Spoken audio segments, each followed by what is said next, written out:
Trey and Matt took me to Salt Lake City early on in our writing process. We took a field trip there, and they showed me Temple Square, and they took me on all the little tours that the missionaries take you on. There's one room where Jesus is kind of standing there, and there's a star field behind him. But it's not just, I mean, first of all, that's a little weird to have Jesus with a star field. You just don't usually see that. It's so science fiction-y.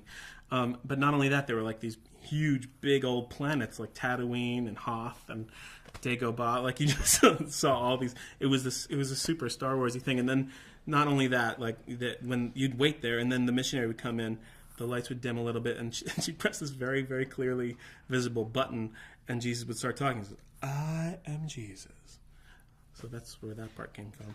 We went to Palmyra, New York about 2 years ago because we had known, and I'd known for a long time that they have this big pageant where they basically put on stories from the Book of Mormon, and Mormons from all over the country come, and if they're dressed in the right costume, they can be part of the cast, and it's just this big crazy thing I kept hearing about. And finally, 2 years ago, Matt and Bobby and I were like, okay, we gotta go. And so we went, we visited the little cabin that Joseph Smith grew up in, we visited the printing press that first printed the Book of Mormon, and then went to the pageant, and it actually ended up playing into the scenes that kind of were like, oh, we should bookend our musical with this and do kind of our own miniature version of the Hill Cumorah pageant, which is now the very start of our musical and the very start of Act Two.